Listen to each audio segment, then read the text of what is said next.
I mean, but, you know, I didn't socialize a lot. I'd go to the pubs and stuff occasionally. I would, and then, you know, a few people say hi, but mainly I just kept myself to myself, and I was this quiet guy that, you know, just used to catch the bus and go to the gym and come back again, and, you know, walk down to the supermarket and get his groceries and cart them back to the apartment. Did they even know you were a bodybuilder? Yeah, people recognize, you know, they recognize the physique when it starts developing. Probably for the first couple of years, not really. Right, because you stayed covered up, I'm sure. Yeah, I was always covered up. I wasn't doing it for anyone else, and it's kind of like I didn't want to show anybody because it wasn't ready yet. Right. It's like a work in progress, you know? It's like an artist with his painting. They don't want nobody to look at that shit till it's finished, you know? So I created a bubble, and there was not a lot of people in the gym when I was there. It was my own gym, so we used to go in the morning. I mean, it might seem funny now. Now the gyms are open like from 5 in the morning or 6 or even 24 hours. We used to open at midday, 12 o'clock, till 8 in the evening. And it was kind of average, it was okay. So I used to go train and then 10:30, 11 o'clock in the morning. So by the time people were coming in for the 12 o'clock, I was pretty much wrapped up. So I had the gym to myself.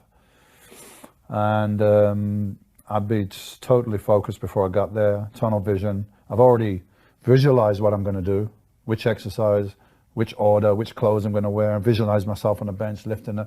Look at my training journal. Last week I did X amount for 7 reps. So that's today's goal. Beat that. Get 8 reps. That's the goal. So I got a goal very firm in my mind when I'm going there, which is important. You go in the gym and have no goal and just wander around, you're not going to get very far. And then I got this energy that was almost like violence, you know. Probably I used a lot of anger that I had in me from my childhood and so on, I don't know, but instead of it going all over the fucking place, yeah, in people's faces and this and that and creating problems for me and everybody else, it was all internalized, and then it was into those sets, into those weights. So in between sets you see me like almost I'm like pacing up and down like an animal, like I'm but it was controlled aggression. I didn't make a lot of noise. It was like inside like a fire, like, and I just put all that into the workout. So pretty calm by the time I got home. And like, you know, I didn't want to rip anyone's head off or anything. It was like all out. The anger thing was not something, it's things that I'm probably more conscious of now than I was then. I just called it focus and energy, but I was using probably some negative emotions, but not negative for me. They could have been, but I was getting them out. So now they're not negative anymore. They're becoming, it's like an alchemy. You're changing that negative things, the traumas, the things you're not happy with, which most of the time they're very deep anyway. They're deep, and they're not on the surface that you can recognize them. They're deep down, and you're like pulling it out. So yeah, before I drove to the gym, I used to sit down in a quiet space in my house and go through my journals, see what I've done, what's the goals, how important is this to you, you know? Is it more important than the temporary discomfort or fear you might have of getting under this weight or whatever? Yes, absolutely. I go to the gym, I get there, I'd see my training partner, be like, what's up? Let's go. Oh, fucking, oh, how was with your wife? What happened last night? Well, did you see this on TV? None of that shit, yeah? Well, I often think, well, if there was a Dorian who had a nice, stable family, and, you know, support and encouragement and a pathway from that into this career or that career or this and that, would Dorian Yates the bodybuilder exist?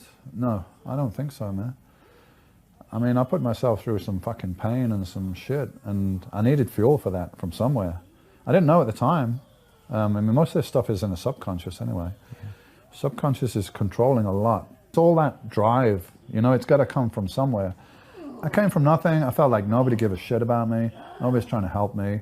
And my father died at 13, and up until then my life was fairly stable, but we weren't really a family. We never did anything as a family. I didn't see my dad that much, but at least there was a unit there, a mom, a dad, and some stability. When my dad died, everything just got turned upside down, and I felt like nobody was considering my position or even really discussing the situation with me. So I couldn't wait to grow up.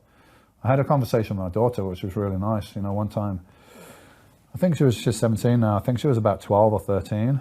And she's like, Dad, I don't never want to grow up. I want to stay like this if I could. I'm like, why is that then? She's like, yeah, because when you grow up, there's all kind of responsibilities and things you got to deal with, like, you know, jobs and bills and all this stuff. She said, I'm just free. I'm like, you know, so happy and everything. Being like this age, I'm like, wow, that's amazing to hear that, because when I was your age, all I wanted to do is grow the fuck up, yeah? So I can get control on my own life, because everyone's like, I feel like they're letting me down. So maybe that's also why I was attracted to bodybuilding, because it was very individual. And I always kept it like that. I didn't have coach, I didn't have anything. I worked everything out myself, I did the work myself, I did everything myself, win or lose, it's down to me. Of course you got people that support you and everything, but really you got to do it yourself. It's not a team effort. And I felt like that in life, like I'm here alone, I got to fight, I got to prove myself here.